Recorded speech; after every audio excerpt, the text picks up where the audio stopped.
गरुड़ पुराण के अनुसार मृत्यु के बाद आत्मा को यमलोक के रास्ते में विभिन्न कष्टों का सामना करना पड़ता है। जिस व्यक्ति ने अपने जीवन में बुरे कर्म किए होते हैं उसे मार्ग में न केवल भयंकर यातनाएं दी जाती हैं, बल्कि यमदूत उसे इतना प्रताड़ित करते हैं कि वह आत्मा अपने जीवन में किए गए हर पाप को याद करके रोती है और क्षमा मांगती है। पापी आत्माओं को एक के बाद एक अलग अलग सजाएं दी जाती हैं। इन्हीं सजाओं में से एक है यमलोक के रास्ते में मिलने वाली भयंकर वैतरणी नदी के कष्ट। यमलोक के दक्षिणी द्वार के मार्ग में आने वाली वैतरणी नदी कोई साधारण नदी नहीं है, बल्कि यह नदी पापी आत्माओं को कष्ट देने के लिए ही बनाई गई है। यह नदी कितनी भयानक है इसका अंदाजा आप इसी बात से लगा सकते हैं कि गरुड़ पुराण में भगवान विष्णु ने इस नदी का वर्णन करने से पहले पक्षीराज गरुड़ को सचेत किया था कि वह भी इसका वर्णन सुनकर डर जाएंगे, क्योंकि वैतरणी नदी के कष्ट इतने भयावह हैं कि जो व्यक्ति इसे सुन ले वह निश्चय ही पाप कर्मों को छोड़कर सत्कर्म करने के लिए प्रेरित हो जाएगा। खून, मवाद और हड्डियों से भरी इस नदी की विशेषता यह है कि यह केवल पापी आत्माओं को ही कष्ट देती है, जबकि पुण्य आत्माएं इसे आसानी से पार कर जाती हैं।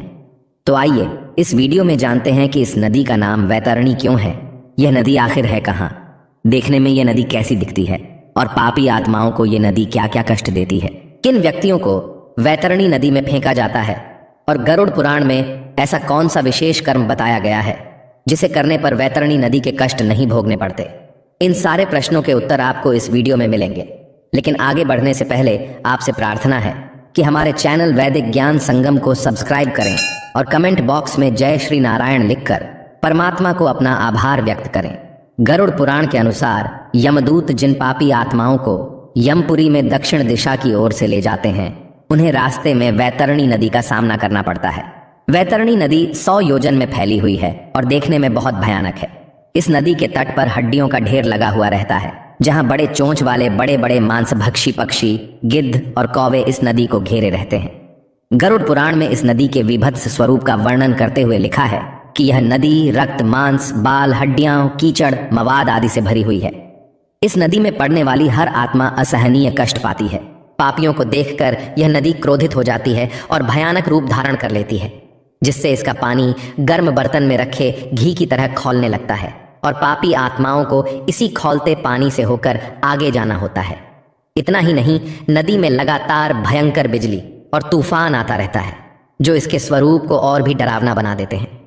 यह नदी विभिन्न प्रकार के जहरीले कीड़े, घड़ियाल, मगरमच्छ जैसे मांसाहारी जानवरों से भरी है, जो लगातार पापी आत्माओं को काटते और उनके मांस को खाते रहते हैं। जैसे ही कोई पापी आत्मा इस नदी में प्रवेश करती है, इस नदी का पानी 12 सूर्यों की गर्मी के समान तपने लगता है। इस भीषण गर्मी के कारण पापात्माओं को बहुत कष्ट होता है। वह यमदूतों से बार बार प्रार्थना करती हैं कि वह उन्हें उसे नदी से निकाल लें, लेकिन यमदूत उन्हें भाला से मारते हुए उनके बुरे कर्मों को याद दिलाते हैं। वह आत्मा मन की पीड़ा और इस भयंकर गर्मी से बचने का रास्ता ढूंढती हैं, और फिर जब वह गर्मी और आत्मग्लानि का दर्द सहन नहीं कर पाती तो बेहाल होकर उस बदबूदार पानी में डुबकी लगा देती हैं। इसके अलावा श्री नारायण ने पक्षीराज गरुड़ को बताया कि ऐसी पापी आत्माएं भी हैं जो युगों युगों से इस वैतरणी नदी में पड़ी हुई हैं। वे लगातार उस सड़े हुए गंदे पानी में अपनी मुक्ति के लिए प्रार्थना कर रही हैं, लेकिन उन्हें मुक्ति नहीं मिलती, क्योंकि उन्होंने अपने जीवन काल में ऐसे अपराध किए थे जिनकी सजा बहुत लंबी है। जो लोग अपने आचार्यों, गुरुजनों, माता पिता, बड़े बुजुर्गों का अनादर करते हैं अथवा उन्हें बुरा भला कहकर उन पर हाथ उठाते हैं, मरने के बाद उन्हें इसी वैतरणी नदी में फेंक दिया जाता है, जिससे वह अपने कर्मों का प्रायश्चित कर पाएं। इनके अलावा जो व्यक्ति एक पवित्र, सदाचारी और धर्मपरायण पत्नी को किसी और स्त्री के लिए छोड़ देता है या उसे धोखा देता है, उसके साथ दुर्व्यवहार करता है, ऐसी आत्माओं को कई युगों तक इस नदी के घृणित पानी में रहना पड़ता है। जो लोग जीवित रहते हुए अपने स्वार्थ के लिए गुरुओं, मित्रों, तपस्वियों, स्त्रियों, बच्चों और बूढ़ों की हत्या करते हैं, उन्हें युगों युगों तक इस महाभयंकर नदी में रहकर यातना सहनी पड़ती है। इन सब के अलावा स्त्री का बलात्कार करने वाला, गर्भपात कराने वाला या उसमें सहायता करने वाला, किसी के घर में आग लगाने वाला, किसी को विष देने वाला, दूसरे की पत्नी पर बुरी नजर रखने वाला, इस महाभयंकर नदी में अपने पापों को युगों युगों तक भोगते हैं। इसके साथ ही झूठी गवाही देने वाला, मदिरा पीने और पिलाने वाला, यज्ञ में बाधा डालने वाला, अपने भाई या दोस्त की पत्नी के साथ संबंध रखने वाला, पीठ पीछे चुगली करने वाला, कथा में विघ्न डालने वाला, व्यभिचार करने वाला, ब्राह्मण कुल में जन्म पाके भी मांस खाने वाला, मरने के बाद अवश्य ही वैतरणी नदी के कष्ट पाते हैं। इनके अलावा अपने बच्चों का दोष छुपाने वाले माता पिता या अपनी झूठी प्रशंसा करने वाले व्यक्ति को भी कुछ समय के लिए वैतरणी नदी के कष्ट सहने पड़ते हैं। लेकिन नदी का यह स्वरूप सभी आत्माओं के लिए एक समान नहीं होता। यह व्यक्ति के कर्मों पर निर्भर करता है कि उसे इस नदी का कौन सा स्वरूप दिखाई देगा। यदि कोई व्यक्ति अच्छे कर्म करता है, अपनी जिम्मेदारियों का वहन करते हुए परिवार के सदस्यों की देखभाल करता है, अपने परिजनों का विधिपूर्वक कर्मकांड करता है, तो वह आत्मा इस नदी को आसानी से पार कर जाती है। शास्त्रों में दान देने को वितरण शब्द से संबोधित किया गया है। जो व्यक्ति अपने जीवन काल में महादान वितरण करता है, वह इस भयानक नदी को आसानी से पार कर जाता है। इस कारण से नदी का नाम वैतरणी है। यहाँ पर समझने वाली बात यह है कि वैतरणी नदी को पार कर लेने का अर्थ नर्क की अन्य सजाओं से मुक्ति कदापि नहीं है। जो पापी आत्माएं गोदान करके यहाँ पहुंचती हैं, वो वैतरणी नदी तो पार कर जाती हैं, लेकिन उन्हें भी उनके कर्मों के अनुसार नर्क की अन्य सजाएं भोगनी पड़ती हैं।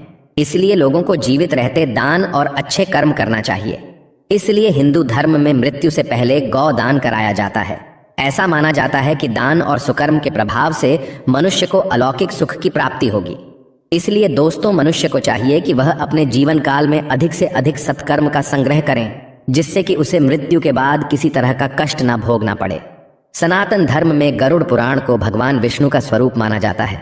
मान्यता है कि इस धार्मिक ग्रंथ में भगवान विष्णु ने अपने प्रिय वाहन गरुड़ देव के माध्यम से मनुष्य को मोक्ष का मार्ग बताया है।